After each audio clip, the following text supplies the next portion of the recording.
জানায় জানায় যখন টক্কর লাগে সম্পর্ক নষ্ট হয়, জানায় জানায় যখন অহংকার নিয়ে টক্কর লাগে সেখানে অশান্তি হয়, আর জানা জানার সাথে যদি বুঝাটা থাকে সেখান থেকে প্রেমের সৃষ্টি হয়। সেজন্য সম্পর্ক সুন্দর হওয়ার জন্য কে কি সেটা জানার দরকার নাই, কে কাকে কতটুকু বুঝতে পারে এটাই হচ্ছে বড় বিষয়।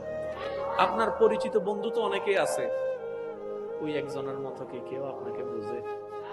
ইয়া আইয়ুহাল্লাযিনা আমানুস্তাঈনু বিস-সাবরি ওয়াস-সালাত ইন্নাল্লাহা মা'আস-সাবিরিন। উলামায়ে কেরামের দোয়া কামনা করছি।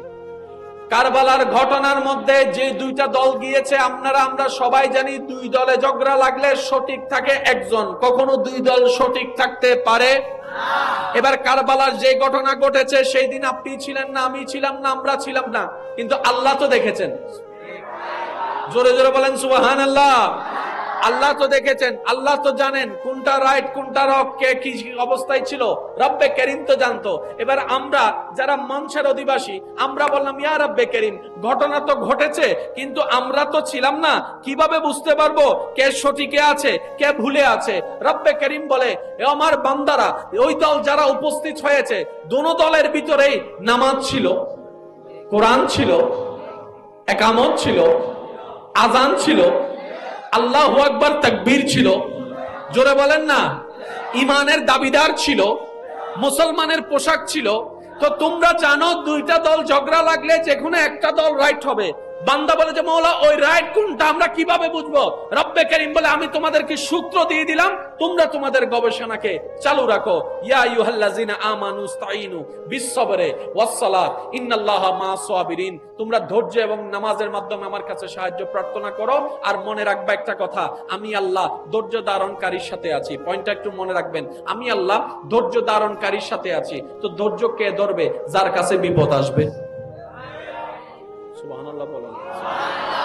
ধৈর্য আগে না বিপদ আগে? বিপদ আসলেই তো ধৈর্য ধরা হয়, কথা বলেন ঠিক কিনা? ধৈর্য ধরতে পারলে বিপদ যদি আসে, বিপদে ধৈর্য ধারণ করতে হয়, কথা বলেন ঠিক কিনা? এবার আমরা আমাদের গবেষণা অনুযায়ী কারবালার একটা সেক্টর একে আমরা যখন গবেষণা করলাম তখন দেখলাম এদিকেও আল্লাহু আকবার, এদিকেও আল্লাহু আকবার, এদিকেও আযান, এদিকেও আযান, সব সেম টু সেম। বুঝতে পারি না। রব বলে যে যার উপর কষ্ট আসছে সে যদি ধৈর্য ধারণ করে বুঝবা যে আমি তার সাথে আছি। এবার কারবালার পুরো জিনিসটা যখন আপনি গবেষণা করলেন, আমি বলবো আপনারা শুধু আছে না নাই আপনারা বলবেন।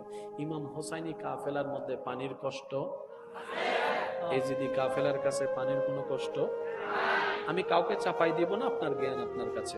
ইমাম হোসাইনি কাফেলার কাছে খাবারের কষ্ট, এজিদ বাহিনীর কাছে খাবারের কোনো কষ্ট, ইমাম হুসাইনি কাফেলার মধ্যে ঘুমের কষ্ট, ওদের মধ্যে ঘুমের কষ্ট, হুসাইনি কাফেলার মধ্যে ভয়ের আতঙ্ক, এজিদ বাহিনীর কাছে ভয়ের কোনো আতঙ্ক, ইমাম হুসাইনি কাফেলার মধ্যে নিশ্চয়তার একটা ভয়, কাফের এজিদ বাহিনীর কাছে কোনো নিশ্চয়তার ভয়, হুসাইনি কাফেলার কাছে ঘোড়া নাই, তাদের কাছে ঘোড়া আছে, হুসাইনি কাফেলার কাছে উট তেমন নাই, তাদের কাছে উট আছে।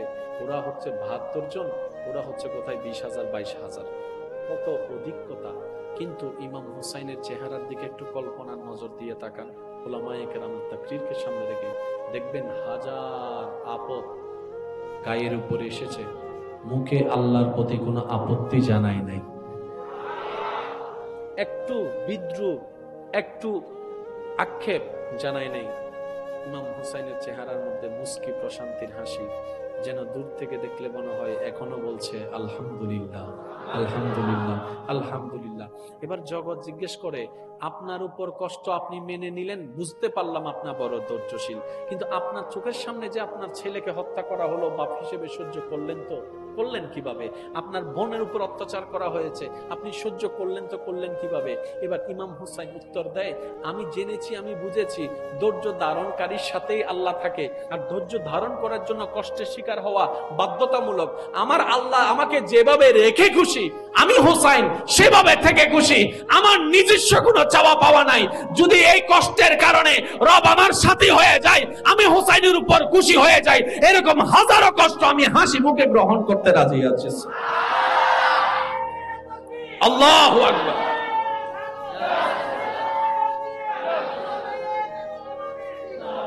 এবার আওয়াজ দিয়ে বলেন মারহাবা। এবার ধৈর্য কোন কাফেলার সাথে ছিল? এজিদি কাফেলার সাথে নাকি হুসাইনি কাফেলার সাথে? আর একটু জোরে বলেন না। আর আল্লাহ কার সাথে আছেন? টাকাওয়ালার সাথে। আল্লাহ কার সাথে আছেন? গাড়িওয়ালার সাথে। আল্লাহ কার সাথে আছেন? যার কাছে ধৈর্য আছে। ওই দুই দলের ভিতরে ধৈর্য ছিল কার কাছে? হুসাইনি কাফেলার সাথে। রব বলছেন ইন্নাল্লাহা মা'আস সাবিরিন, আমি হুসাইনি কাফেলার সাথে আছি। এখান থেকে একটা পয়েন্ট নোট করবেন, বিশেষ করে আমার যুবক যুবতী ভাই বোনেরা, আজকে যে আপনারা এখানে যে আয়োজনটা করেছেন, এই কারবালা 61 হিজরিতে সংগঠিত হয়েছে। ভাইয়া কত হিজরি? তখন আমাদের নবী জাহেরান ভাবে দুনিয়াতে ছিলেন না। তো নবী যেহেতু ছিলেন না, কোরআন আসারও কোনো সুযোগ, জোরে বলতে হবে, কোরআন আসার কোনো সুযোগ, কারণ কোরআনটা জিব্রাইল যার উপরে আল্লাহ পাকের হুকুমে যার কাছে নিয়ে আসতেন, উনি দুনিয়াতে জাহেরান নাই, তার মানে কোরআন আসা বন্ধ। জোরে বলতে হবে তো, কোরআন আসা, মাইকের আওয়াজ যতটুকু যাচ্ছে একটু মনোযোগ দিয়ে শুনবেন, কোরআন আসা। তাহলে কোরআন আসা বন্ধ হওয়ার অনেক দিন পর কারবালার ময়দানে ঘটনা ঘটেছে। এবার আমি যুবক ভাইদের কাছে প্রশ্ন করব, কখনো কি আপনার বিবেকে এটা বলবে যে ঘটনা ঘটেছে পরে, কিতাবে এসেছে আগে? এটা তো কখনো সম্ভবপর হয়। কি ঘটনা ঘটার পরে বইয়ে আসে, ঘটনা ঘটার পরে পত্রিকায় আসে, ঘটনা ঘটার পরে ফেসবুকে আসে, ঘটনা ঘটার পরে ইউটিউবে আসে, ঘটনা ঘটার পরে আসে। আগে আসা কখনোই সম্ভবপর নয়। কিন্তু আল্লাহ আমাদেরকে এমন একটা কিতাব দান করেছেন যার নাম কুরআনুল কারীম। এমন একটা থিওরিক্যাল ভাবে রব্বে কারীম সাজিয়ে দিয়েছেন, অতীত কোরআনে, বর্তমান কোরআনে, ভবিষ্যৎ কোরআনে, সায়েন্স কোরআনে, আর্টস কোরআনে, কমার্স কোরআনে, সৌরজগৎ কোরআনে, কিয়ামত কোরআনে, পরকাল কোরআনে, জান্নাত ও জাহান্নামের কথাও কোরআনে। সুবহানাল্লাহ। পৃথিবীর বুকে কোরআনকে চ্যালেঞ্জ করার মতো লিগ্যালি ভাবে কোনো কেউ নেই। জোরে বলেন না সুবহানাল্লাহ। কোরআনকে লিগ্যালি ভাবে টক্কর দেওয়ার মতো পৃথিবীর বুকে কোনো কিতাব নাই। এবার আমি বলবো, আপনারা শুধু মনোযোগ দিয়ে দিয়ে শ্রবণ করবেন আর আমাকে উত্তর দিবেন। কোরআনের মধ্যে একটা বড় সূরা আছে, সূরার নাম সূরা বাকারা। এই সূরা বাকারার মধ্যে 153 নম্বর আয়াত যদি আপনি একটু দেখেন, আপনি যদি এই আয়াতগুলা পড়েন 153,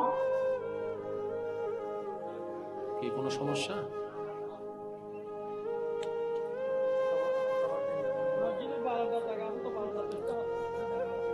মানুষ জায়গা নদ না, আয় আধা মানুষ নদে হিরো ভাই।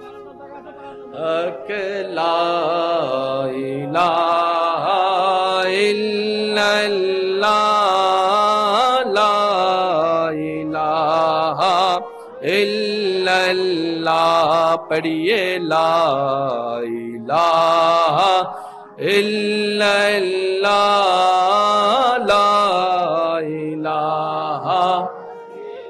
আরেকটু জোরে জোরে, হক লা ইলাহা লা ইলাহা,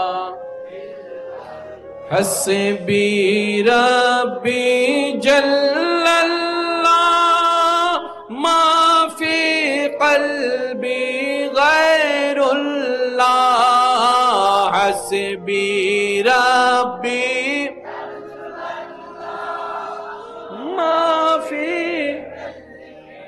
গায়রুল্লাহ, নূর মুহাম্মদ সাল্লাল্লাহ, লা ইলাহা ইল্লাল্লাহ, লা ইলাহা লা ইলাহা, লা পড়িয়ে লা ইলাহা ইল্লাল্লাহ।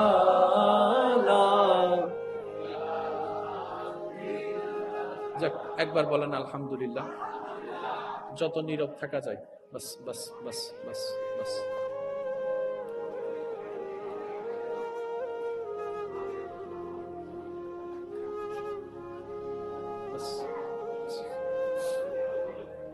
বাস, ভেরি গুড। একবার বলেন মারহাবা। সূরা বাকারা, আমার মুখে মুখে বলতে হবে, সূরা আয়াত নম্বর 153। 153। কারবালা ঘটেছে কোরআন নাজিল হওয়ার অনেক পরে। সূরা বাকারার 153, 154, 155, 156 এই 4টি আয়াত যদি আপনি পড়েন, আপনার ঈমান, আপনার মন, আপনার ব্রেন বলতে বাধ্য হবে এই আয়াতটা আল্লাহ তাআলা আগেই নাজিল করে দিয়েছেন, হয়তো কারবালাকে সামনে রেখে। আমার মনে হয় আওয়াজটা আর একটু বড় হতে পারে। এই আয়াত যখন নাজিল হচ্ছে তখন পৃথিবীতে কারবালা ঘটা তো দূরের কথা, সেটার কোনো নমুনাও, এটার কোনো প্রস্তুতি। কিন্তু আপনি যখন সূরা বাকারার 153 থেকে শুরু করে 156 পর্যন্ত আয়াতটাকে অধ্যয়ন করবেন অন্তর দিয়ে, আপনার ঈমান বলবে আল্লাহ কোরআনে এই আয়াতটা হয়তো কারবালার সেই ঘটনাকে সামনে রেখে নাজিল করেছেন। আর একটু জোরে। এবার আসুন, একটু 1000বার শুনেছেন, আমি শুধু আপনাদেরকে একটু মনোযোগ দিয়ে মনে করে দেওয়ার চেষ্টা করছি। বিসমিল্লাহির রহমানির রহিম। ইয়া আইয়ুহাল্লাযীনা আমানু ইসতাঈনু বিস-সাবরি ওয়াস-সালাত ইন্নাল্লাহা মা'আস সাবিরিন। এই আঙ্গুলগুলো একটু মনে রাখবেন। কোরআনুল কারীমে সূরা 153 নম্বর আয়াতে সূরা বাকারায় আল্লাহ বলছেন, হে ঈমানদারগণ, মনোযোগ আছে সবার? মনোযোগ আছে সবার? হে ঈমানদারগণ, তোমরা আমি আল্লাহর কাছে ধৈর্য এবং নামাজের মাধ্যমে সাহায্য প্রার্থনা করো। হয় নাই? সুবহানাল্লাহ। আরো জোরে জোরে জোরে জোরে। আল্লাহ বলছেন আমাদেরকে, আমি আল্লাহর কাছে 2টা জিনিসের মাধ্যমে সাহায্য প্রার্থনা করো। একটা হচ্ছে ধৈর্য, আর একটা হচ্ছে সালাত। কয়টা জিনিস? এবার আল্লাহ আলোচনা করার সময় পয়েন্ট টানছে 2টা। তাহলে কথা বলতে হবে কয় পয়েন্টে? 2 পয়েন্টে। কিন্তু কোরআনের মওজাজা দেখেন, আল্লাহর কালামের সৌন্দর্যটা দেখেন। 2টা অংশের কথা আল্লাহ আগে বলেছেন, পরক্ষণে আল্লাহ পাক বলছেন ইন্নাল্লাহা মা'আস সাবিরিন। জেনে রাখো, আমি আল্লাহ ধৈর্য ধারণকারীর সাথেই আছি। মাইকের আওয়াজ যতটুকু যাচ্ছে প্লিজ একটু মনোযোগ দিয়ে শুনেন। তর্ক বিতর্কের নাম ইসলাম নয়, মহাব্বতের নাম ইসলাম। জানা এক জিনিস, বুঝা আরেক জিনিস। সালাম নবীর দরুদ সালাম, আল্লাহুম্মা সাল্লি আলা সাইয়্যিদিনা মুহাম্মাদিন, আল্লাহুম্মা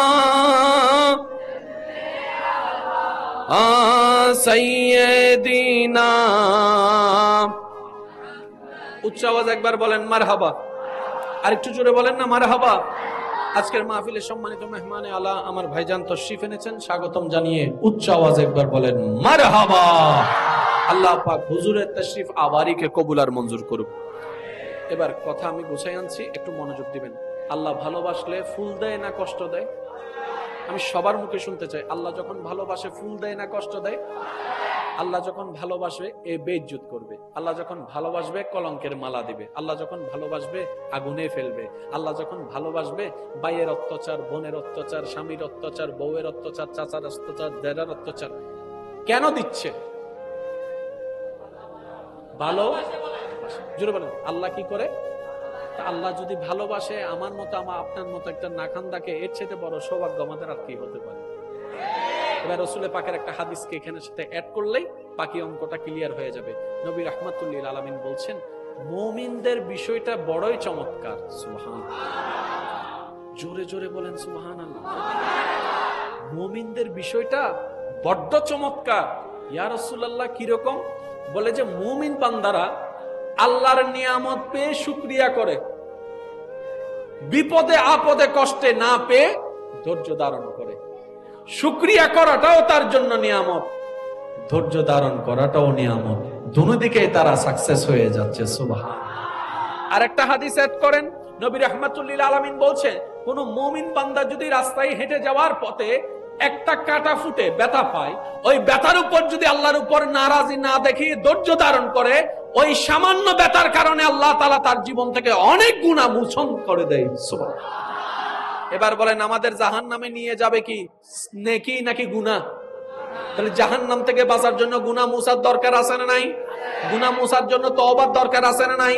কিন্তু আমরা তওবার সুযোগ থাকার পরেও সহজে আমরা কেউ তওবা করি না। কিন্তু রব যখন চায় কোন বান্দাকে জান্নাত দেওয়ার জন্য, সে তওবা করে না। আল্লাহ তাআলা তাদেরকে বিভিন্ন কষ্টের মাধ্যমে এই গুনাহগুলা মোচন করার সুযোগ দান করে দেয়। সুবহানাল্লাহ। এবার আমি আপনাদেরকে একটা প্রশ্ন করলে আপনারা একটা উত্তর দিবেন, যার যেটা ইচ্ছা। দুইটা অপশন আল্লাহ দান করছে। ও আমার বান্দা, দুনিয়াতে 10 বছরের সাজা নিবি নাকি পরকালীন 100 বছরের সাজা নিবি? বুঝেন না মনে কথাটা?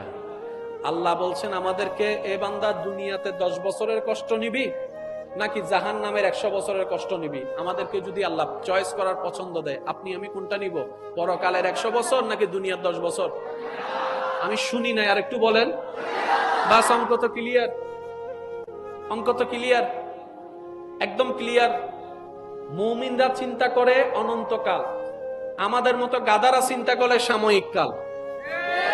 আমরা চিন্তা করি 10টা দিন বাদশাহী করব, মুমিনরা বলে যে 10টা দিন কষ্ট নিব, অনন্তকালের বাদশাহী আপন করে নিব।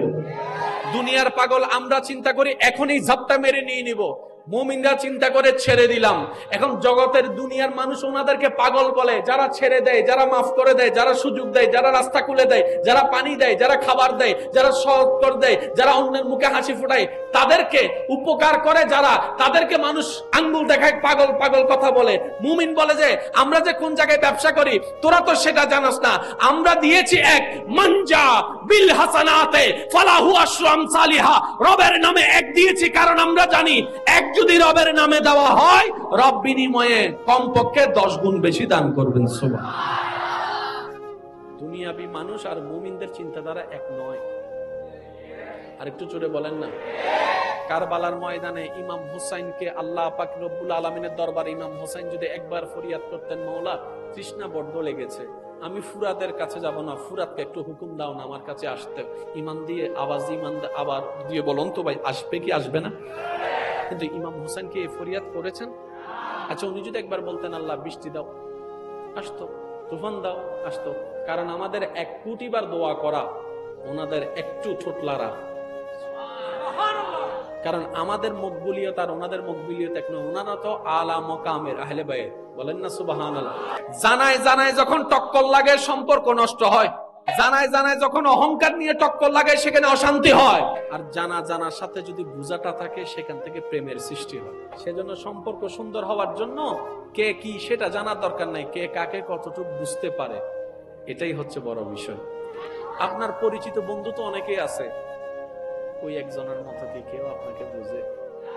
ইয়া আইয়ুহাল্লাযিনা আমানুস্তাঈনু বিস-সাবরি ওয়াস-সালাত ইন্নাল্লাহা মা'আস-সাবিরিন। উলামায়ে কেরামের দোয়া কামনা করছি।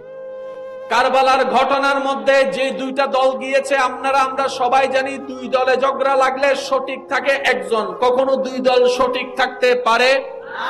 এবার কারবালার যে ঘটনা ঘটেছে সেই দিন আপনি ছিলেন না, আমি ছিলাম না, আমরা ছিলাম না, কিন্তু আল্লাহ তো দেখেছেন। জোরে জোরে বলেন সুবহানাল্লাহ। আল্লাহ তো দেখেছেন, আল্লাহ তো জানেন কোনটা রাইট কোনটা রং, কে কি অবস্থায় ছিল, রব্বে করিম তো জানতো। এবার আমরা যারা মানুষের অধিবাসী, আমরা বললাম ইয়া রব্বে করিম, ঘটনা তো ঘটেছে কিন্তু আমরা তো ছিলাম না, কিভাবে বুঝতে পারবো কে সঠিকে আছে কে ভুলে আছে?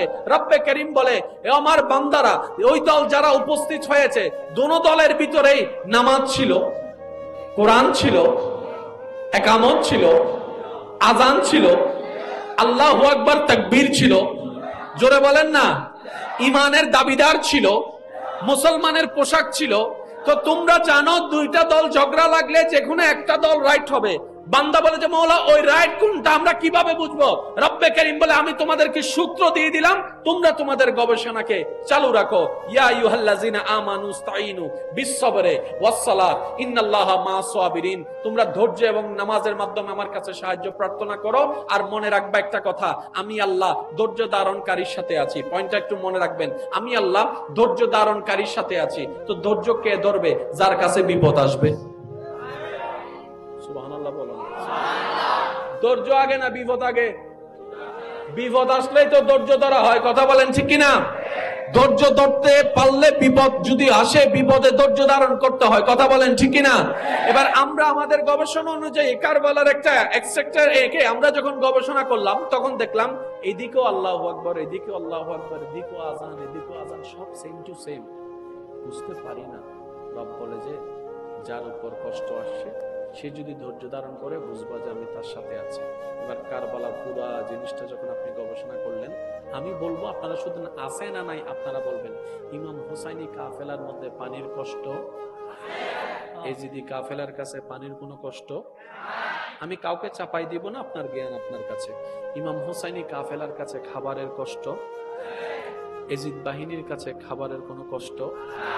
ইমাম হুসাইনি কাফেলার মধ্যে ঘুমের কষ্ট, ওদের মধ্যে ঘুমের কষ্ট। হুসাইনি কাফেলার মধ্যে ভয়ের আতঙ্ক, এজিদ বাহিনীর কাছে ভয়ের কোনো আতঙ্ক। ইমাম হুসাইনি কাফেলার মধ্যে নিশ্চয়তার একটা ভয়, কাফের এজিদ বাহিনীর কাছে কোনো নিশ্চয়তার ভয়। হুসাইনি কাফেলার কাছে ঘোড়া নাই, তাদের কাছে ঘোড়া আছে। হুসাইনি কাফেলার কাছে উট তেমন নাই, তাদের কাছে উট আছে। ওরা হচ্ছে 72 জন, ওরা হচ্ছে কোথায় 20,000 22,000, কত অধিকতা। কিন্তু ইমাম হুসাইনের চেহারার দিকে একটু কল্পনার নজর দিয়ে তাকান, উলামায়ে কেরামের তাকরীরকে সামনে রেখে দেখবেন হাজার আপদ গায়ের উপরে এসেছে, মুখে আল্লাহর প্রতি কোনো আপত্তি জানাই নাই। একটু বিদ্রুপ, একটু আক্ষেপ জানাই নাই। ইমাম হুসাইনের চেহারার মধ্যে মুস্কি, প্রশান্তির হাসি, যেন দূর থেকে দেখলে মনে হয় এখনো বলছে আলহামদুলিল্লাহ, আলহামদুলিল্লাহ, আলহামদুলিল্লাহ। এবার জগৎ জিজ্ঞেস করে, আপনার উপর কষ্ট আপনি মেনে নিলেন, বুঝতে পারলাম আপনার বড় ধৈর্যশীল, কিন্তু আপনার চোখের সামনে যে আপনার ছেলেকে হত্যা করা হলো, বাপ হিসেবে সহ্য করলেন তো করলেন কিভাবে? আপনার বোনের উপর অত্যাচার করা হয়েছে, আপনি সহ্য করলেন তো করলেন কিভাবে? এবার ইমাম হুসাইন উত্তর দেয়, আমি জেনেছি, আমি বুঝেছি, ধৈর্য ধারণকারীর সাথেই আল্লাহ থাকে, আর ধৈর্য ধারণ করার জন্য কষ্টের শিকার হওয়া বাধ্যতামূলক। আমার আল্লাহ আমাকে যেভাবে রেখে খুশি, আমি হুসাইন সেভাবে থেকে খুশি। আমার নিজস্ব কোনো চাওয়া পাওয়া নাই। যদি এই কষ্টের কারণে রব আমার সাথী হয়ে যায়, আমি হুসাইনের উপর খুশি হয়ে যাই, এরকম হাজারো কষ্ট আমি হাসি মুখে গ্রহণ করতে রাজি আছি। আল্লাহু আকবার।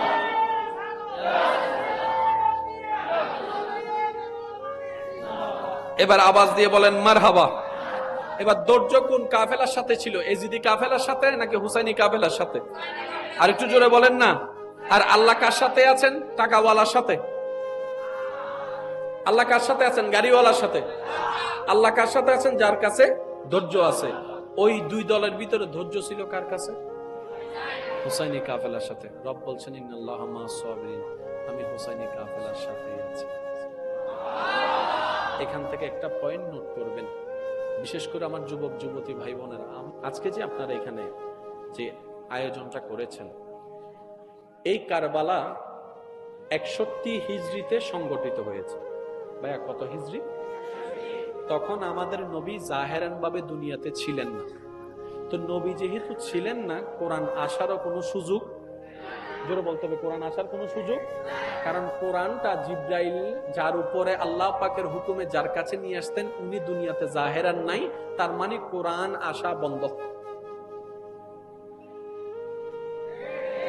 জোরে বলতে হবে তো, কোরআন আসা, মাইকের আওয়াজ যতটুকু যাচ্ছে একটু মনোযোগ দিয়ে শুনবেন, কোরআন আসা। তাহলে কোরআন আসা বন্ধ হওয়ার অনেক দিন পর কারবালার ময়দানে ঘটনা ঘটেছে। এবার আমি যুবক ভাইদের কাছে প্রশ্ন করব, কখনো কি আপনার বিবেকে এটা বলবে যে ঘটনা ঘটেছে পরে, কিতাবে এসেছে আগে? এটা তো কখনো সম্ভবপর হয় কি? ঘটনা ঘটার পরে বইয়ে আসে, ঘটনা ঘটার পরে পত্রিকায় আসে, ঘটনা ঘটার পরে ফেসবুকে আসে, ঘটনা ঘটার পরে ইউটিউবে আসে, ঘটনা ঘটার পরে আসে। আগে আসা কখনোই সম্ভবপর নয়। কিন্তু আল্লাহ আমাদেরকে এমন একটা কিতাব দান করেছেন যার নাম কুরআনুল কারীম।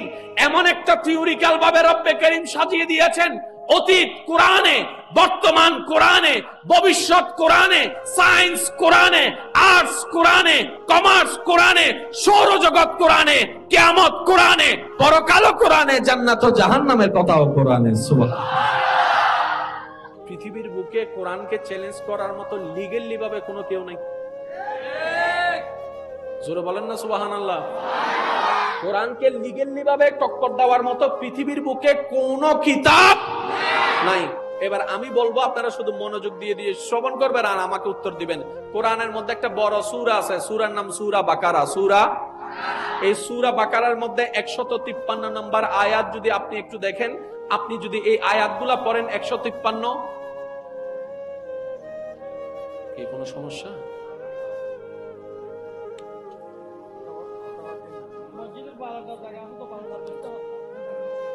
মানুষ জায়গা নদ না, আধা মানুষ নদে হিরো ভাই।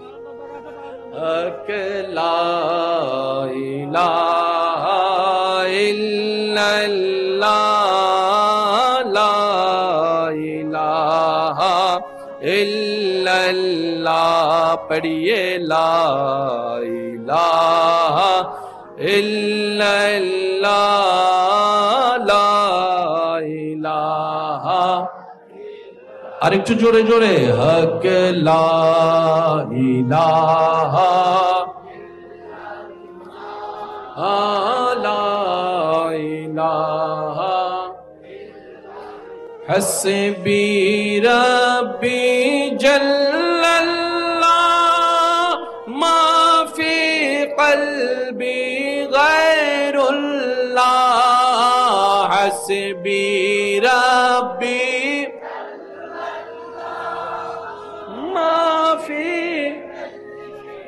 গায়রুল্লাহ, নূর মুহাম্মদ সাল্লাল্লাহ, লা ইলাহা ইল্লাল্লাহ, লা ইলাহা লা ইলাহা, লা পড়িয়ে লা ইলাহা ইল্লাল্লাহ।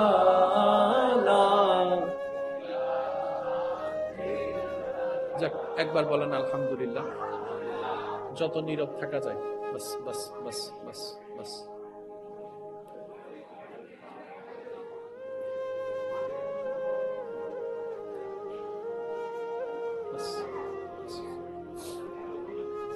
বাস, ভেরি গুড। একবার বলেন মারহাবা। সূরা বাকারা, আমার মুখে মুখে বলতে হবে, সূরা আয়াত নম্বর 153। কারবালা ঘটেছে কোরআন নাজিল হওয়ার অনেক পরে। সূরা বাকারার 153, 154, 155, 156 এই 4টি আয়াত যদি আপনি পড়েন, আপনার ঈমান, আপনার মন, আপনার ব্রেন বলতে বাধ্য হবে এই আয়াতটা আল্লাহ তাআলা আগেই নাজিল করে দিয়েছেন, হয়তো কারবালাকে সামনে রেখে। আমার মনে হয় আওয়াজটা আর একটু বড় হতে পারে। এই আয়াত যখন নাজিল হচ্ছে তখন পৃথিবীতে কারবালা ঘটা তো দূরের কথা, সেটার কোনো নমুনাও, এটার কোনো প্রস্তুতি। কিন্তু আপনি যখন সূরা বাকারার 153 থেকে শুরু করে 156 পর্যন্ত আয়াতটাকে অধ্যয়ন করবেন অন্তর দিয়ে, আপনার ঈমান বলবে আল্লাহ কোরআনে এই আয়াতটা হয়তো কারবালার সেই ঘটনাকে সামনে রেখে নাজিল করেছেন। আর একটু জোরে। এবার আসুন, একটু 1000বার শুনেছেন, আমি শুধু আপনাদেরকে একটু মনোযোগ দিয়ে মনে করে দেওয়ার চেষ্টা করছি। বিসমিল্লাহির রহমানির রহিম। ইয়া আইয়ুহাল্লাযীনা আমানুস্তাঈনু বিস-সাবরি ওয়াস-সালাত ইন্নাল্লাহা মা'আস-সাবিরিন। এই আঙ্গুলগুলো একটু মনে রাখবেন। কুরআনুল কারীমে সূরা 153 নম্বর আয়াতে সূরা বাকারায় আল্লাহ বলছেন, হে ঈমানদারগণ, মনোযোগ আছে সবার? মনোযোগ আছে সবার? হে ঈমানদারগণ, তোমরা আমি আল্লাহর কাছে ধৈর্য এবং নামাজের মাধ্যমে সাহায্য প্রার্থনা করো। হয় নাই? সুবহানাল্লাহ। জোরে জোরে জোরে জোরে। আল্লাহ বলছেন আমাদেরকে, তোমরা আমি আল্লাহর কাছে দুইটা জিনিসের মাধ্যমে সাহায্য প্রার্থনা করো, একটা হচ্ছে ধৈর্য আর একটা হচ্ছে সালাত। কয়টা জিনিস? এবার আল্লাহ আলোচনা করার সময় পয়েন্ট আনছে দুইটা। কথা বলতে হবে কয় পয়েন্টে? 2 পয়েন্টে।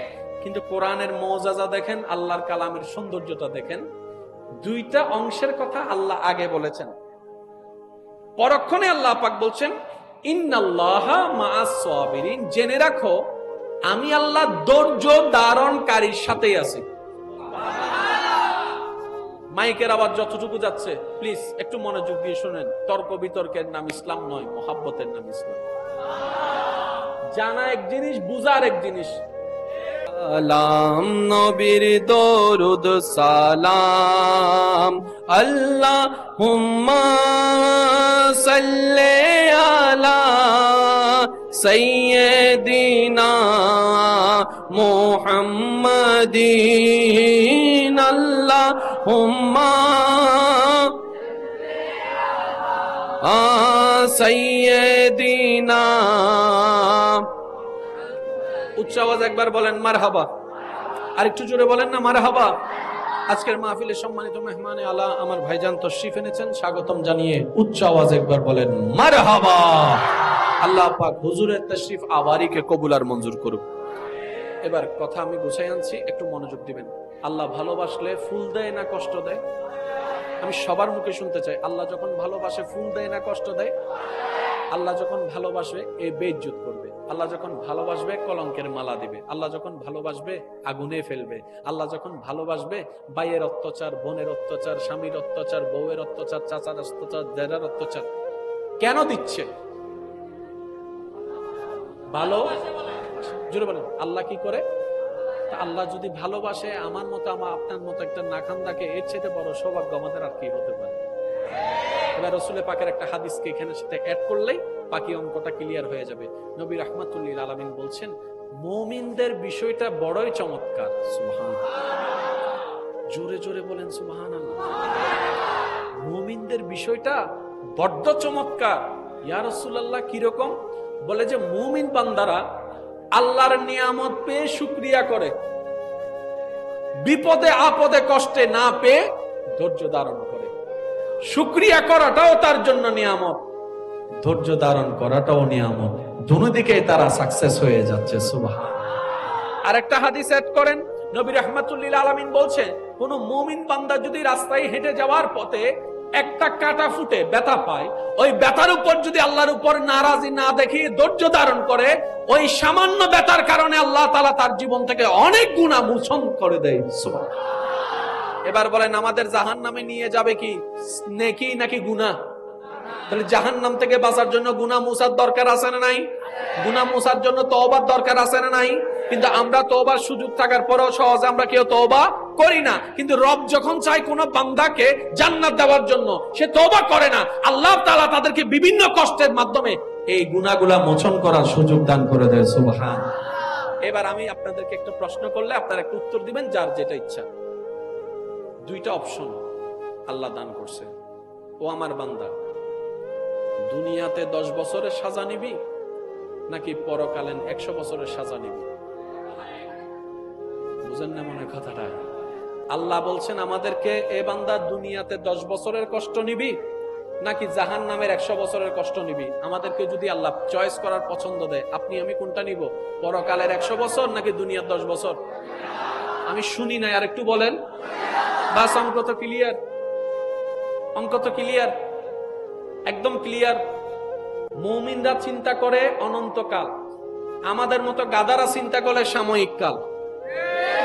আমরা চিন্তা করি 10টা দিন বাদশাহী করব, মুমিনরা বলে যে 10টা দিন কষ্ট নিব, অনন্তকালের বাদশাহী আপন করে নিব। দুনিয়ার পাগল আমরা চিন্তা করি এখনই ঝাপটা মেরে নিয়ে নিব, মুমিনরা চিন্তা করে ছেড়ে দিলাম।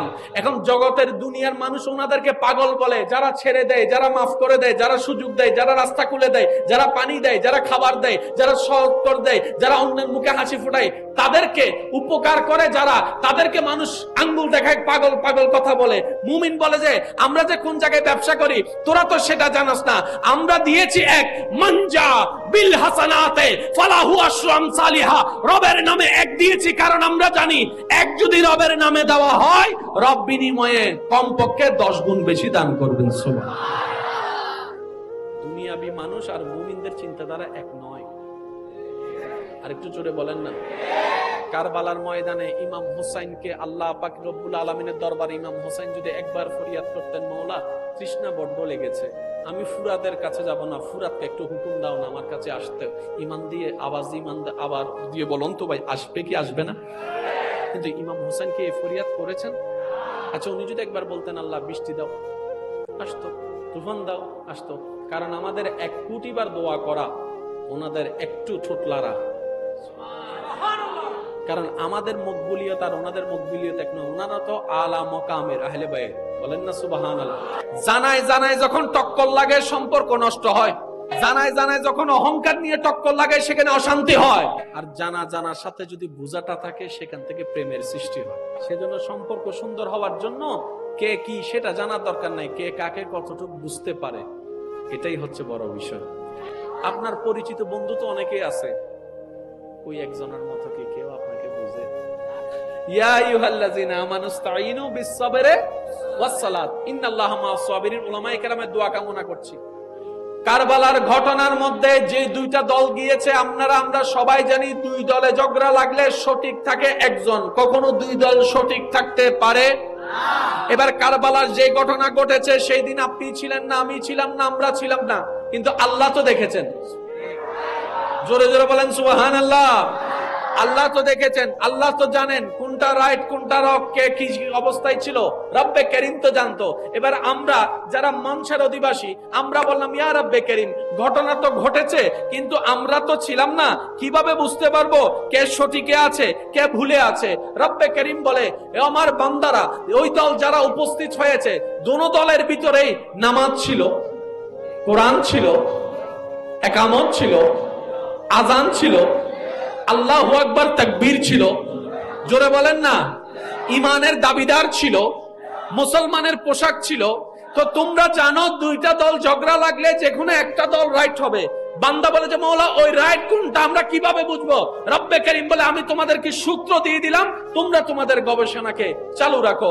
ইয়া আইয়ুহাল্লাযিনা আমানুস্তাঈনু বিস-সাবরি ওয়াস-সালাত ইন্নাল্লাহা মা'আস সাবিরিন। তোমরা ধৈর্য এবং নামাজের মাধ্যমে আমার কাছে সাহায্য প্রার্থনা করো। আর মনে রাখবা একটা কথা, আমি আল্লাহ ধৈর্য ধারণকারীর সাথে আছি। পয়েন্টটা একটু মনে রাখবেন, আমি আল্লাহ ধৈর্য ধারণকারীর সাথে আছি। তো ধৈর্য কে ধরবে? যার কাছে বিপদ আসবে। সুবহানাল্লাহ বলেন। ধৈর্য আগে না বিপদ আগে? বিপদ আসলেই তো ধৈর্য ধরা হয়, কথা বলেন ঠিক কিনা? ধৈর্য ধরতে পারলে বিপদ যদি আসে, বিপদে ধৈর্য ধারণ করতে হয়, কথা বলেন ঠিক কিনা? এবার আমরা আমাদের গবেষণা অনুযায়ী কারবালার একটা এক্সট্রাকচার একে আমরা যখন গবেষণা করলাম তখন দেখলাম এইদিকেও আল্লাহু আকবার, এদিকেও আল্লাহু আকবার, এদিকেও আজান, এদিকেও আজান, সব সেম টু সেম। বুঝতে পারি না। রব বলে যে যার উপর কষ্ট আসছে সে যদি ধৈর্য ধারণ করে বুঝবা যে আমি তার সাথে আছি। এবার কারবালার পুরা জিনিসটা যখন আপনি গবেষণা করলেন, আমি বলবো আপনারা শুধু আছে না নাই আপনারা বলবেন। ইমাম হুসাইনি কাফেলার মধ্যে পানির কষ্ট, এজিদি কাফেলার কাছে পানির কোনো কষ্ট, আমি কাউকে চাপাই দিব না, আপনার জ্ঞান আপনার কাছে। ইমাম হুসাইনি কাফেলার কাছে খাবারের কষ্ট, এজিদ বাহিনীর কাছে খাবারের কোনো কষ্ট, ইমাম হুসাইনি কাফেলার মধ্যে ঘুমের কষ্ট, ওদের মধ্যে ঘুমের কষ্ট, হুসাইনি কাফেলার মধ্যে ভয়ের আতঙ্ক, এজিদ বাহিনীর কাছে ভয়ের কোনো আতঙ্ক, ইমাম হুসাইনি কাফেলার মধ্যে নিশ্চয়তার একটা ভয়, কাফের এজিদ বাহিনীর কাছে কোনো নিশ্চয়তার ভয়। হুসাইনি কাফেলার কাছে ঘোড়া নাই, তাদের কাছে ঘোড়া আছে। হুসাইনি কাফেলার কাছে উট তেমন নাই, তাদের কাছে উট আছে। ওরা হচ্ছে 72 জন, ওরা হচ্ছে কোথায় 20,000 22,000, কত অধিকতা। কিন্তু ইমাম হুসাইনের চেহারার দিকে একটু কল্পনার নজর দিয়ে তাকান, উলামায়ে কেরামের তাকরীরকে সামনে রেখে দেখবেন হাজার আপদ গায়ের উপরে এসেছে, মুখে আল্লাহর প্রতি কোনো আপত্তি জানায় নাই। একটু বিদ্রুপ, একটু আক্ষেপ জানায় নেই। ইমাম হুসাইনের চেহারার মধ্যে মুস্কি প্রশান্তির হাসি, যেন দূর থেকে দেখলে মনে হয় এখনো বলছে আলহামদুলিল্লাহ, আলহামদুলিল্লাহ, আলহামদুলিল্লাহ। এবার জগৎ জিজ্ঞেস করে, আপনার উপর কষ্ট আপনি মেনে নিলেন, বুঝতে পারলাম আপনার বড় ধৈর্যশীল, কিন্তু আপনার চোখের সামনে যে আপনার ছেলেকে হত্যা করা হলো, বাপ হিসেবে সহ্য করলেন তো করলেন কিভাবে? আপনার বোনের উপর অত্যাচার করা হয়েছে, আপনি সহ্য করলেন তো করলেন কিভাবে? এবার ইমাম হুসাইন উত্তর দেয়, আমি জেনেছি, আমি বুঝেছি, ধৈর্য ধারণকারীর সাথেই আল্লাহ থাকে, আর ধৈর্য ধারণ করার জন্য কষ্টের শিকার হওয়া বাধ্যতামূলক। আমার আল্লাহ আমাকে যেভাবে রেখে খুশি, আমি হুসাইন সেভাবে থেকে খুশি। আমার নিজস্ব কোনো চাওয়া পাওয়া নাই। যদি এই কষ্টের কারণে রব আমার সাথী হয়ে যায়, আমি হুসাইনের উপর খুশি হয়ে যাই। এরকম হাজারো কষ্ট আমি হাসি মুখে গ্রহণ করতে রাজি আছি। আল্লাহু আকবার।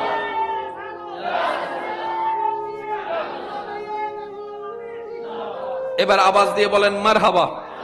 এবার ধৈর্য কোন কাফেলার সাথে ছিল? এজিদি কাফেলার সাথে নাকি হুসাইনি কাফেলার সাথে? আর একটু জোরে বলেন না।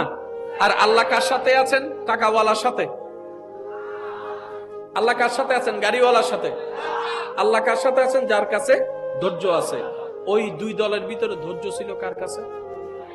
হুসাইনি কাফেলার সাথে। রব বলছেন ইন্নাল্লাহা মা'আস সাবিরিন, আমি হুসাইনি কাফেলার সাথে আছি।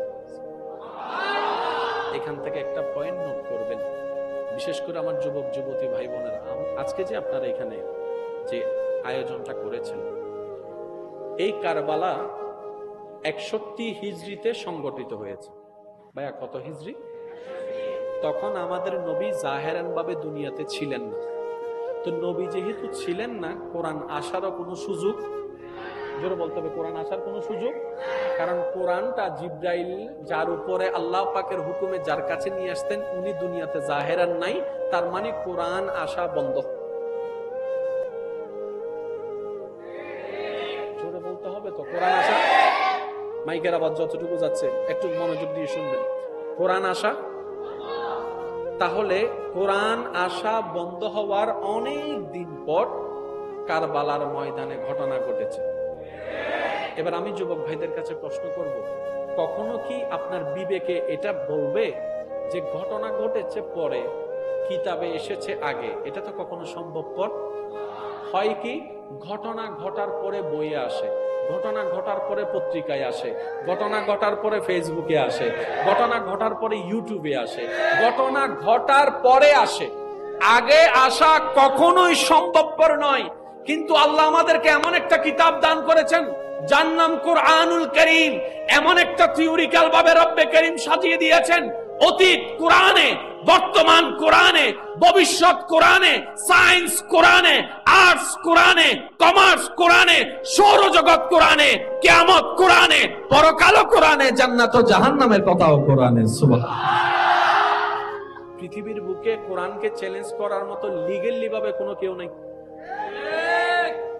জোরে বলেন না সুবহানাল্লাহ। কোরআনকে লিগ্যালি ভাবে টক্কর দেওয়ার মতো পৃথিবীর বুকে কোনো কিতাব নাই। এবার আমি বলবো, আপনারা শুধু মনোযোগ দিয়ে দিয়ে শ্রবণ করবেন আর আমাকে উত্তর দিবেন। কোরআনের মধ্যে একটা বড় সূরা আছে, সূরার নাম সূরা বাকারা। সূরা, এই সূরা বাকারার মধ্যে 153 নম্বর আয়াত যদি আপনি একটু দেখেন, আপনি যদি এই আয়াতগুলা পড়েন 153, কি কোনো সমস্যা?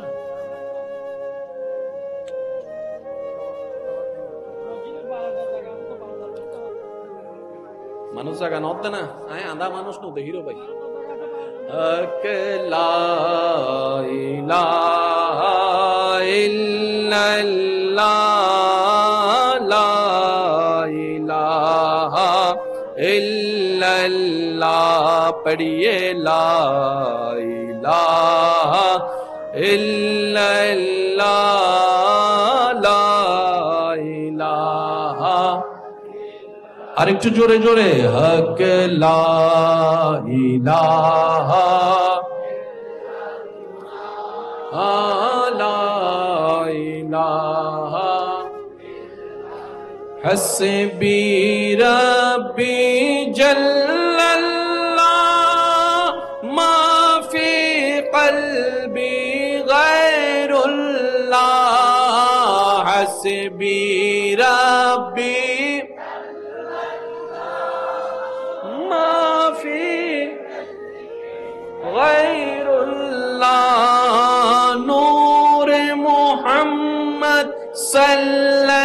লা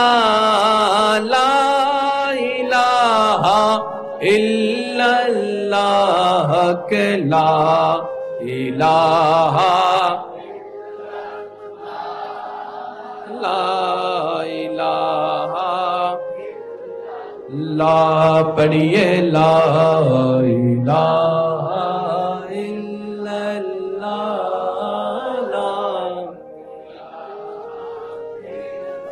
যাক, একবার বলেন আলহামদুলিল্লাহ। যত নীরব থাকা যায়, বাস বাস বাস বাস বাস।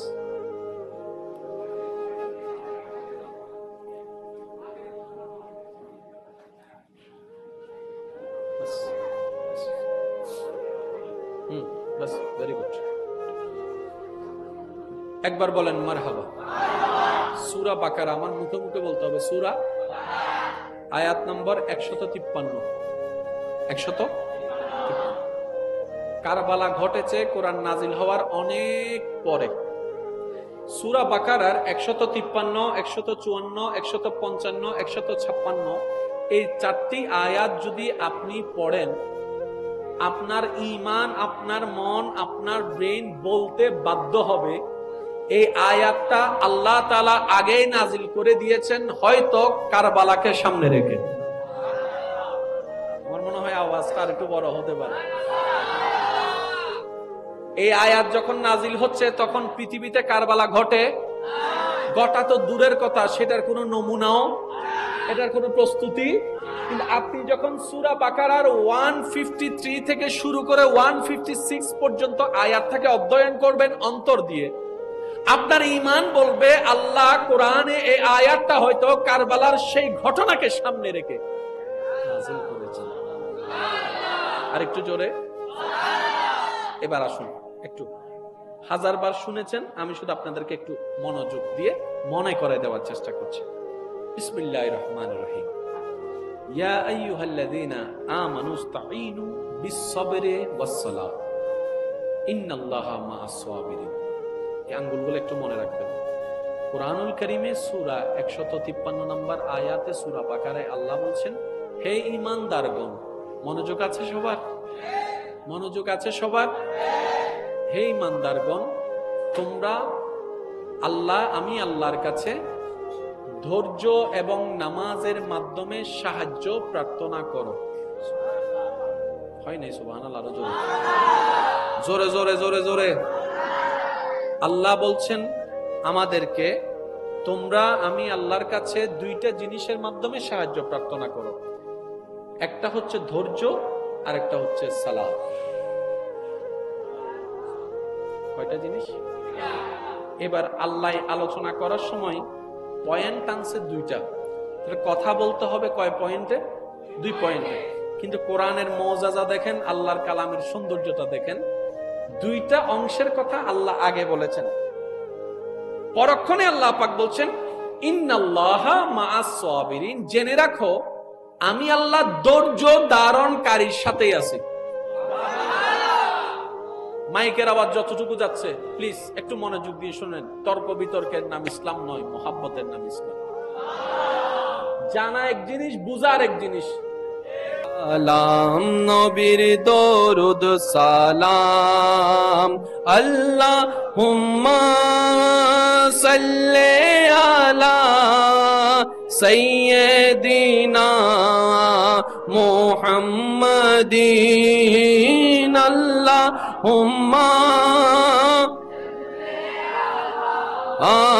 সাইয়্যিদিনা। উচ্চ আওয়াজ একবার বলেন মারহাবা। আর একটু জোরে বলেন না মারহাবা। আজকের মাহফিলে সম্মানিত মেহমানে আলা আমার ভাইজান তশরিফ এনেছেন, স্বাগতম জানিয়ে উচ্চ আওয়াজ একবার বলেন মারহাবা। আল্লাহ পাক হুজুরের তশরিফ আওয়ারিকে কবুল আর মঞ্জুর করুক। এবার কথা আমি গুছাই আনছি, একটু মনোযোগ দিবেন। আল্লাহ ভালোবাসলে ফুল দেয় না কষ্ট দেয়? আমি সবার মুখে শুনতে চাই, আল্লাহ যখন ভালোবাসে ফুল দেয় না কষ্ট দেয়? আল্লাহ যখন ভালোবাসবে এ বেইজ্জত করবে, আল্লাহ যখন ভালোবাসবে কলঙ্কের মালা দিবে, আল্লাহ যখন ভালোবাসবে আগুনে ফেলবে, আল্লাহ যখন ভালোবাসবে ভাইয়ের অত্যাচার, বোনের অত্যাচার, স্বামীর অত্যাচার, বউয়ের অত্যাচার, চাচার অত্যাচার, দেদার অত্যাচার কেন দিচ্ছে? ভালো জোরে বলেন। আল্লাহ কি করে? আল্লাহ যদি ভালোবাসে আমার মতো আপনার মতো একটা নাখান্দাকে, এর চেয়ে বড় সৌভাগ্য আমাদের আর কি হতে পারে। এবার রাসূলের পাকের একটা হাদিসকে এখানে সাথে অ্যাড করলেই বাকি অঙ্কটা ক্লিয়ার হয়ে যাবে। নবী রাহমাতুল্লিল আলামিন বলছেন, মুমিনদের বিষয়টা বড়ই চমৎকার। সুবহানাল্লাহ, জোরে জোরে বলেন সুবহানাল্লাহ। মুমিনদের বিষয়টা বড্ড চমৎকার। ইয়া রাসূলুল্লাহ, কিরকম? বলে যে মুমিন বান্দারা আল্লাহর নিয়ামত পেয়ে শুকরিয়া করে, বিপদে আপদে কষ্টে না পেয়ে ধৈর্য ধারণ করে। শুকরিয়া করাটাও তার জন্য নিয়ামত, ধৈর্য ধারণ করাটাও নিয়ামত। দুনো দিকেই তারা সাকসেস হয়ে যাচ্ছে। সুবহানাল্লাহ। আর একটা হাদিস এড করেন, নবী রাহমাতুল্লিল আলামিন বলছে, কোন মুমিন বান্দা যদি রাস্তায় হেঁটে যাওয়ার পথে একটা কাটা ফুটে ব্যথা পায়, ওই ব্যথার উপর যদি আল্লাহর উপর নারাজি না দেখিয়ে ধৈর্য ধারণ করে, ওই সামান্য ব্যথার কারণে আল্লাহ তাআলা তার জীবন থেকে অনেক গুনাহ মোচন করে দেয়। সুবহানাল্লাহ। এবার বলেন, আমাদের জাহান্নামে নিয়ে যাবে কি নেকি নাকি গুনাহ? তাহলে জাহান্নাম থেকে বাঁচার জন্য গুনাহ মুছার দরকার আছে না নাই? গুনাহ মুছার জন্য তওবার দরকার আছে না নাই? কিন্তু আমরা তওবার সুযোগ থাকার পরেও সহজে আমরা কেউ তওবা করি না। কিন্তু রব যখন চায় কোন বান্দাকে জান্নাত দেওয়ার জন্য, সে তওবা করে না। আল্লাহ তাআলা তাদেরকে বিভিন্ন কষ্টের মাধ্যমে এই গুনাহগুলা মোচন করার সুযোগ দান করে দেয়। সুবহানাল্লাহ। এবার আমি আপনাদেরকে একটা প্রশ্ন করলে আপনারা একটা উত্তর দিবেন, যার যেটা ইচ্ছা। দুইটা অপশন আল্লাহ দান করছে। ও আমার বান্দা, দুনিয়াতে 10 বছরের সাজা নিবি নাকি পরকালীন 100 বছরের সাজা নিবি? বুঝেন না মনে কথাটা? আল্লাহ বলছেন আমাদেরকে, এ বান্দা দুনিয়াতে 10 বছরের কষ্ট নিবি নাকি জাহান্নামের 100 বছরের কষ্ট নিবি? আমাদেরকে যদি আল্লাহ চয়েস করার পছন্দ দেয়, আপনি আমি কোনটা নিব? পরকালের 100 বছর নাকি দুনিয়ার 10 বছর? আমি শুনি নাই, আর একটু বলেন। বাস, অঙ্ক তো ক্লিয়ার, অঙ্ক তো ক্লিয়ার, একদম ক্লিয়ার। মুমিনরা চিন্তা করে অনন্তকাল, আমাদের মতো গাদারা চিন্তা করে সাময়িক কাল। আমরা চিন্তা করি 10টা দিন বাদশাহী করব, মুমিনরা বলে যে 10টা দিন কষ্ট নিব, অনন্তকালের বাদশাহী আপন করে নিব। দুনিয়ার পাগল আমরা চিন্তা করি এখনই ঝাপটা মেরে নিয়ে নিব, মুমিনরা চিন্তা করে ছেড়ে দিলাম। এখন জগতের দুনিয়ার মানুষ ওনাদেরকে পাগল বলে, যারা ছেড়ে দেয়, যারা মাফ করে দেয়, যারা সুযোগ দেয়, যারা রাস্তা খুলে দেয়, যারা পানি দেয়, যারা খাবার দেয়, যারা সহজ করে দেয়, যারা অন্যের মুখে হাসি ফোটায়, তাদেরকে উপকার করে যারা, তাদেরকে মানুষ আঙ্গুল দেখায়, পাগল পাগল কথা বলে। মুমিন বলে যে আমরা যে কোন জায়গায় ব্যবসা করি তোরা তো সেটা জানাস না, আমরা দিয়েছি এক মানজা বিল হাসানাতে ফালাহু আশরু আমসালিহা, রবের নামে এক দিয়েছি, কারণ আমরা জানি এক যদি রবের নামে দেওয়া হয়, রব বিনিময়ে কমপক্ষে 10 গুণ বেশি দান করবেন। সুবহানাল্লাহ। দুনিয়াবি মানুষ আর মুমিনদের চিন্তাধারা এক নয়। আর একটু জোরে বলেন না। কারবালার ময়দানে ইমাম হুসাইনকে আল্লাহ পাক রব্বুল আলামিনের দরবারে ইমাম হুসাইন যদি একবার ফরিয়াদ করতেন, মাওলা তৃষ্ণা বড্ড লেগেছে, আমি ফুরাতের কাছে যাব না, ফুরাতকে একটু হুকুম দাও না আমার কাছে আসতে। ইমান দিয়ে আওয়াজ, ইমান আবার দিয়ে বলুন তো ভাই, আসবে কি আসবে না? কিন্তু ইমাম হুসাইন কি ফরিয়াদ করেছেন? আচ্ছা, উনি যদি একবার বলতেন আল্লাহ বৃষ্টি দাও, আসতো। তুফান দাও, আসতো। কারণ আমাদের 1 কোটি বার দোয়া করা, ওনাদের একটু ঠোঁটলারা। কারণ আমাদের মকবুলিয়ত আর ওনাদের মকবুলিয়ত এক নয়। ওনারা তো আলা মকামের আহলে বাইত, বলেন না সুবহানাল্লাহ। জানায় জানায় যখন টক্কর লাগে সম্পর্ক নষ্ট হয়, জানায় জানায় যখন অহংকার নিয়ে টক্কর লাগে সেখানে অশান্তি হয়। আর জানা জানার সাথে যদি বুঝাটা থাকে সেখান থেকে প্রেমের সৃষ্টি হয়। সেজন্য সম্পর্ক সুন্দর হওয়ার জন্য কে কি সেটা জানার দরকার নাই, কে কাকে কতটুকু বুঝতে পারে, এটাই হচ্ছে বড় বিষয়।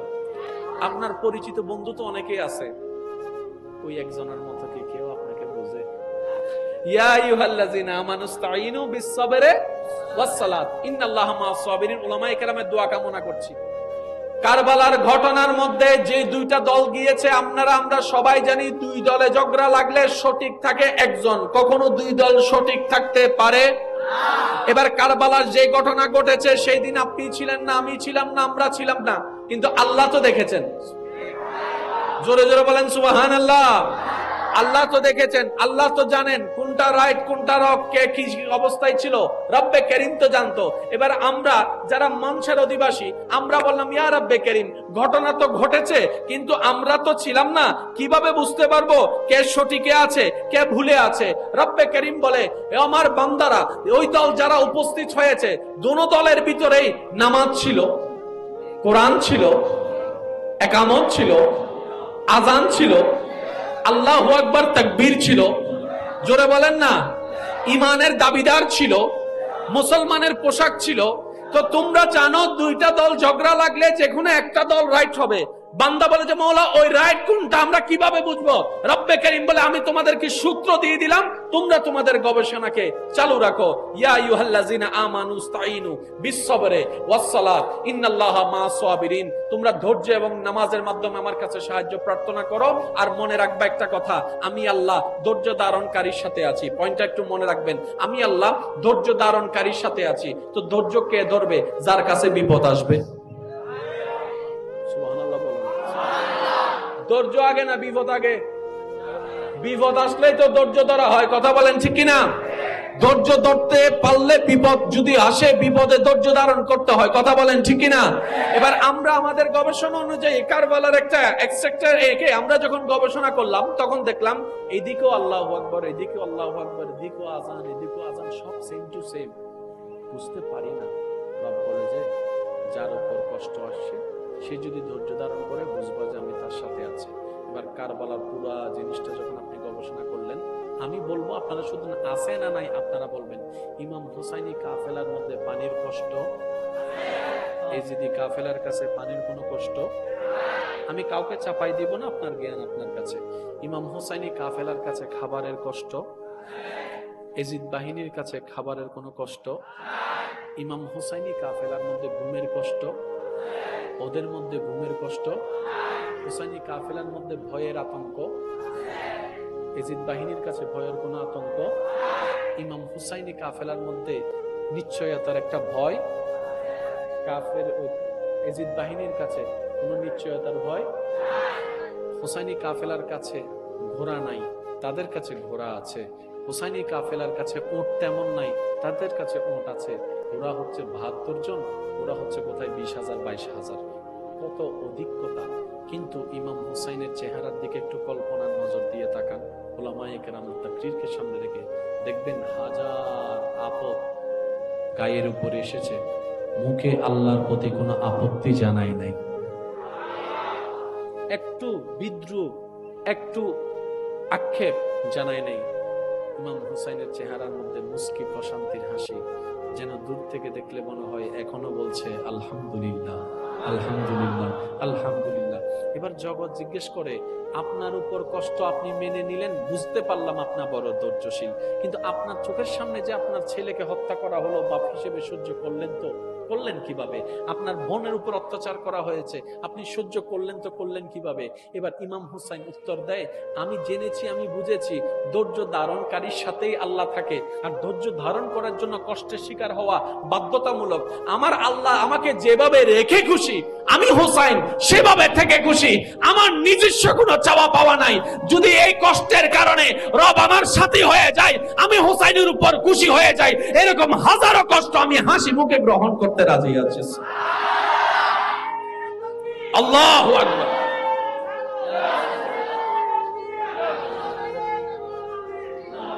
এবার আওয়াজ দিয়ে বলেন মারহাবা।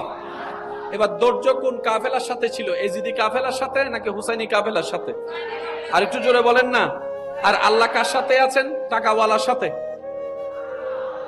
আল্লাহ কার সাথে আছেন? গাড়িওয়ালার সাথে। আল্লাহ কার সাথে আছেন? যার কাছে ধৈর্য আছে।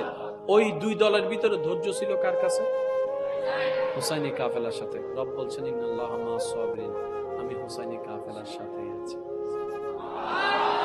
এখান থেকে একটা পয়েন্ট নোট করবেন, বিশেষ করে আমার যুবক যুবতী ভাই বোনেরা, আজকে যে আপনারা এখানে যে আয়োজনটা করেছেন, এই কারবালা ৬১ হিজরিতে সংগঠিত হয়েছে। ভাইয়া কত হিজরি? তখন আমাদের নবী জাহেরান ভাবে দুনিয়াতে ছিলেন না। তো নবী যেহেতু ছিলেন না, কোরআন আসারও কোনো সুযোগ জোরে বলতে হবে কোরআন আসার কোনো সুযোগ, কারণ কোরআনটা জিব্রাইল যার উপরে আল্লাহ পাকের হুকুমে যার কাছে নিয়ে আসতেন উনি দুনিয়াতে জাহেরান নাই, তার মানে কোরআন আসা বন্ধ। জোরে বলতে হবে তো কোরআন আসা, মাইকের আওয়াজ যতটুকু যাচ্ছে একটু মনোযোগ দিয়ে শুনবেন, কোরআন আসা। তাহলে কোরআন আসা বন্ধ হওয়ার অনেক দিন পর কারবালার ময়দানে ঘটনা ঘটেছে। এবার আমি যুবক ভাইদের কাছে প্রশ্ন করব, কখনো কি আপনার বিবেকে এটা বলবে যে ঘটনা ঘটেছে পরে, কিতাবে এসেছে আগে? এটা তো কখনো সম্ভবপর হয়। কি ঘটনা ঘটার পরে বইয়ে আসে, ঘটনা ঘটার পরে পত্রিকায় আসে, ঘটনা ঘটার পরে ফেসবুকে আসে, ঘটনা ঘটার পরে ইউটিউবে আসে, ঘটনা ঘটার পরে আসে, আগে আসা কখনোই সম্ভবপর নয়। কিন্তু আল্লাহ আমাদেরকে এমন একটা কিতাব দান করেছেন যার নাম কুরআনুল কারীম। এমন একটা থিওরিক্যাল ভাবে রব্বে কারীম সাজিয়ে দিয়েছেন, অতীত কোরআনে, বর্তমান কোরআনে, ভবিষ্যৎ কোরআনে, সায়েন্স কোরআনে, আর্টস কোরআনে, কমার্স কোরআনে, সৌরজগৎ কোরআনে, কিয়ামত কোরআনে, পরকাল কোরআনে, জান্নাত ও জাহান্নামের কথাও কোরআনে। সুবহানাল্লাহ। পৃথিবীর বুকে কোরআনকে চ্যালেঞ্জ করার মতো লিগ্যালি ভাবে কোনো কেউ নাই। জোরে বলেন না সুবহানাল্লাহ। কোরআনকে লিগ্যালি ভাবে টক্কর দেওয়ার মতো পৃথিবীর বুকে কোনো কিতাব নাই। এবার আমি বলবো, আপনারা শুধু মনোযোগ দিয়ে দিয়ে শ্রবণ করবেন আর আমাকে উত্তর দিবেন। কোরআনের মধ্যে একটা বড় সূরা আছে, সূরার নাম সূরা বাকারা। এই সূরা বাকারার মধ্যে 153 নম্বর আয়াত যদি আপনি একটু দেখেন, আপনি যদি এই আয়াতগুলা পড়েন 153, কি কোনো সমস্যা?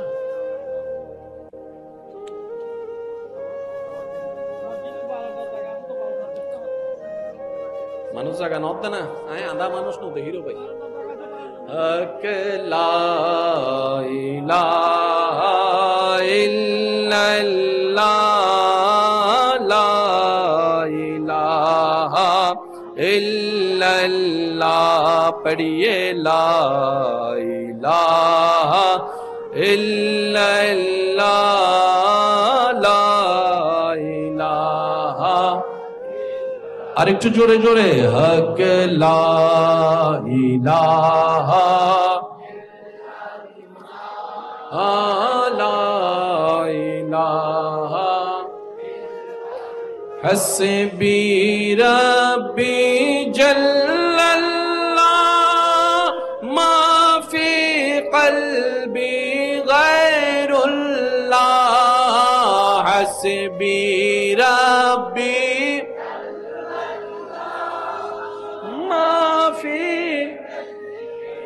গায়রুল্লাহ, নূর মুহাম্মদ সাল্লাল্লাহ, লা ইলাহা ইল্লাল্লাহ, লা ইলাহা লা ইলাহা, লা পড়িয়ে লা ইলাহা ইল্লাল্লাহ।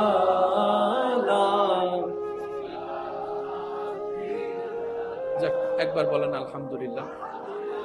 যত নীরব থাকা যায়, বাস বাস বাস বাস বাস।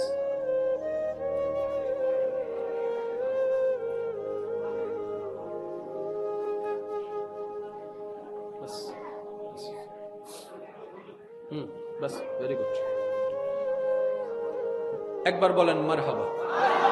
সূরা বাকারা, আমার মুখে মুখে বলতে হবে, সূরা আয়াত নম্বর 153। কারবালা ঘটেছে কোরআন নাজিল হওয়ার অনেক পরে। সূরা বাকারার 153, 154, 155, 156 এই 4টি আয়াত যদি আপনি পড়েন, আপনার ঈমান, আপনার মন, আপনার ব্রেন বলতে বাধ্য হবে এই আয়াতটা আল্লাহ তাআলা আগেই নাজিল করে দিয়েছেন, হয়তো কারবালাকে সামনে রেখে।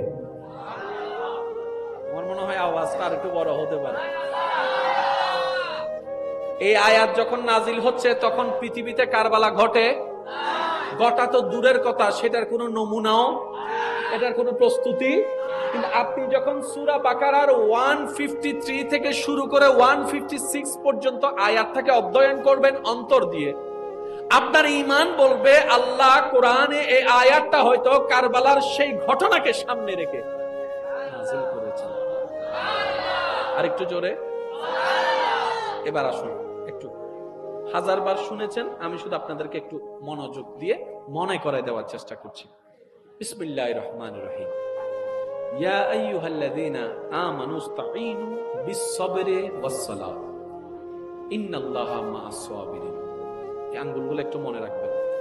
কুরআনুল কারীমে সূরা 153 নম্বর আয়াতে সূরা বাকারায় আল্লাহ বলছেন, হে ঈমানদারগণ, মনোযোগ আছে সবার?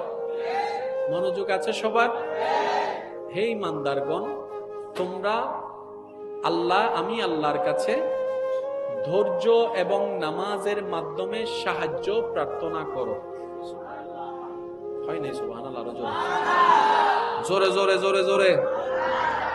আল্লাহ বলছেন আমাদেরকে, আমি আল্লাহর কাছে দুইটা জিনিসের মাধ্যমে সাহায্য প্রার্থনা করো। একটা হচ্ছে ধৈর্য, আর একটা হচ্ছে সালাত।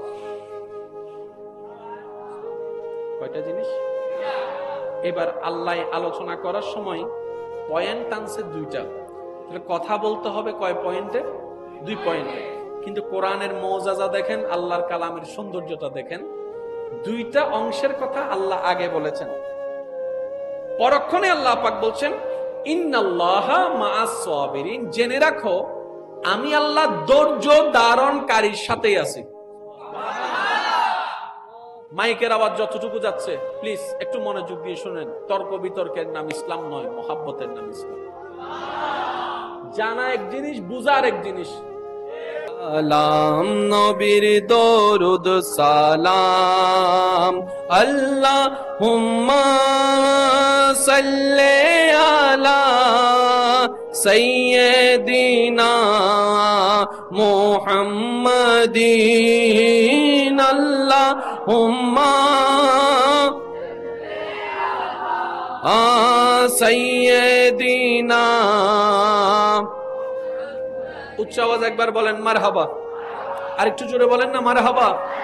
আজকের মাহফিলের সম্মানিত মেহমানে আলা আমার ভাইজান তশরিফ এনেছেন, স্বাগতম জানিয়ে উচ্চ আওয়াজ একবার বলেন মারহাবা।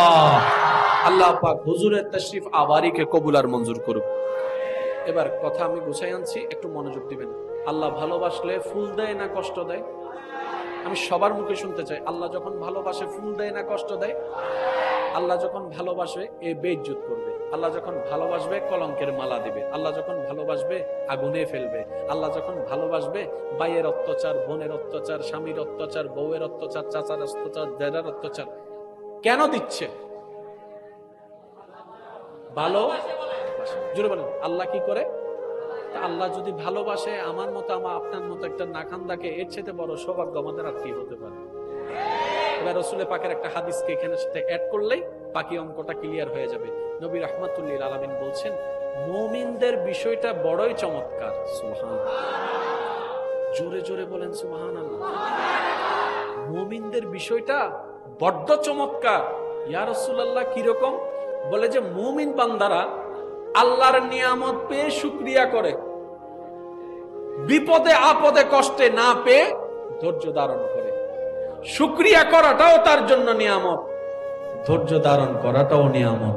দুনো দিকে তারা সাকসেস হয়ে যাচ্ছে। সুবহানাল্লাহ।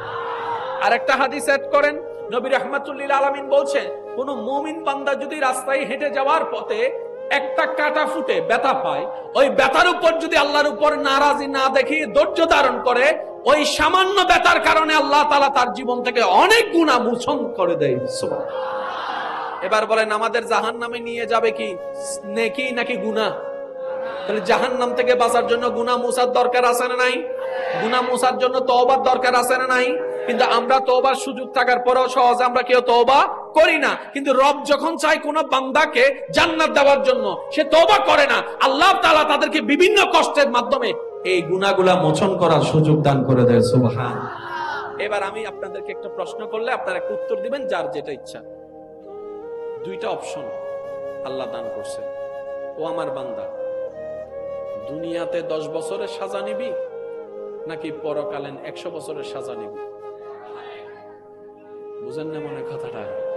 আল্লাহ বলছেন আমাদেরকে, এ বান্দা দুনিয়াতে 10 বছরের কষ্ট নিবি নাকি জাহান নামের 100 বছরের কষ্ট নিবি? আমাদেরকে যদি আল্লাহ চয়েস করার পছন্দ দেয়, আপনি আমি কোনটা নিব? পরকালের 100 বছর নাকি দুনিয়ার 10 বছর? আমি শুনি নাই, আর একটু বলেন। বাস, অঙ্ক তো ক্লিয়ার, অঙ্ক তো ক্লিয়ার, একদম ক্লিয়ার।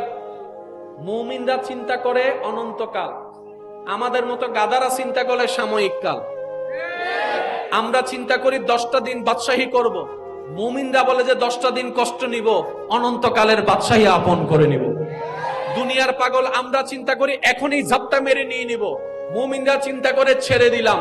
এখন জগতের দুনিয়ার মানুষ ওনাদেরকে পাগল বলে, যারা ছেড়ে দেয়, যারা মাফ করে দেয়, যারা সুযোগ দেয়, যারা রাস্তা খুলে দেয়, যারা পানি দেয়, যারা খাবার দেয়, যারা সত্তর দেয়, যারা অন্যের মুখে হাসি ফোটায়, তাদেরকে উপকার করে যারা, তাদেরকে মানুষ আঙ্গুল দেখায়, পাগল পাগল কথা বলে। মুমিন বলে যে আমরা যে কোন জায়গায় ব্যবসা করি তোরা তো সেটা জানাস না, আমরা দিয়েছি এক মানজা বিল হাসানাতে ফালাহু আশরু আমসালিহা, রবের নামে এক দিয়েছি, কারণ আমরা জানি এক যদি রবের নামে দেওয়া হয়, রব বিনিময়ে কমপক্ষে 10 গুণ বেশি দান করবেন। সুবহানাল্লাহ। দুনিয়াবি মানুষ আর মুমিনদের চিন্তাধারা এক নয়। আর একটু জোরে বলেন না। কারবালার ময়দানে ইমাম হুসাইনকে আল্লাহ পাক রব্বুল আলামিনের দরবারে ইমাম হুসাইন যদি একবার ফরিয়াদ করতেন, মাওলা তৃষ্ণা বড্ড লেগেছে, আমি ফুরাতের কাছে যাব না, ফুরাতকে একটু হুকুম দাও না আমার কাছে আসতে, ইমান দিয়ে আওয়াজ, ইমান আবার দিয়ে বলুন তো ভাই, আসবে কি আসবে না? কিন্তু ইমাম হুসাইন কি এই ফরিয়াদ করেছেন? আচ্ছা, উনি যদি একবার বলতেন আল্লাহ বৃষ্টি দাও, আসতো, তুফান দাও, আসতো। কারণ আমাদের 1 কোটিবার দোয়া করা, ওনাদের একটু ছোটলারা। কারণ আমাদের মকবুলিয়ত আর ওনাদের মকবুলিয়ত এক নয়, ওনারা তো আলা মকামের আহলে বাইত। বলেন না সুবহানাল্লাহ।